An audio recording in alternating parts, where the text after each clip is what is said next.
பொங்கல் சிறப்பு தொகுப்பு விற்பனையானது தொடங்கி இருக்கிறது. தமிழக கூட்டுறவுத்துறை சார்பில் அமைச்சர் பெரிய கருப்பன் தொடங்கி வைத்திருக்கிறார். சென்னை தேனாம்பேட்டையில் காமதேனு கூட்டுறவு அங்காடியில் வாடிக்கையாளருக்கு பொங்கல் சிறப்பு தொகுப்பு வழங்கினார். 7 பொருட்கள் அடங்கிய இனிப்பு பொங்கல் தொகுப்பு 199க்கு விற்பனையாகிறது. 35 பொருட்கள் அடங்கிய சிறப்பு பொங்கல் தொகுப்பு 499க்கு விற்பனையாகிறது. இன்று முதல் கூட்டுறவு அங்காடியில் பொங்கல் சிறப்பு தொகுப்பு விற்பனை செய்யப்படும் என்பது பார்க்கப்படுகிறது.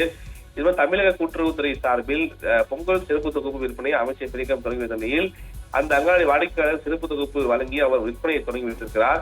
இன்று முதல் கூட்டுறவு அங்காடிகளில் பொங்கல் சிறப்பு தொகுப்பு விற்பனை செய்யப்படும் என தெரிவிக்கப்பட்டிருக்கிறார். இதில் குறிப்பாக பச்சரிசி, வெல்லம், ஏலக்காய், முந்திரி, உரத்திராட்சை, நெய், பாசிப்பருப்பு என 7 பொருட்கள் அடங்கிய இனிப்பு பொங்கல் தொகுப்பு 199க்கும் விற்பனை செய்யப்படுகிறது. மஞ்சள் தூள், சர்க்கரை, துவரம் பருப்பு, கடலை பருப்பு, பாசிப்பருப்பு, தனியா, புளி, பொட்டுக்கடலை, மிளகாய் தூள், கடலை எண்ணெய், உளுந்தம் பருப்பு உள்ளிட்ட 35 பொருட்கள் அடங்கிய சிறப்பு பொங்கல் தொகுப்புக்கு 499 என விற்பனை செய்யப்படுகிறது. பொங்கல் தொகுப்பு முன்பாகவே கூட்டுறவுத்துறை சார்பாக தன்னுடைய பணியை செய்து வருகிறார்கள். ஏற்கனவே பொங்கல் பண்டிகை வந்துவிட்டால் அரசாங்கம் பல்வேறு துறையில் அறிவிப்பது வழக்கம். அந்த அடிப்படையில் முதற்கட்டமாக கூட்டுறவுத்துறை சார்பாக இந்த தொகுப்புகளை குறிப்பாக பணம் கொடுத்து வாங்குவதற்கான ஏற்பாடு செய்திருப்பது மிக முக்கிய செய்தியாக பார்க்கப்படுகிறது.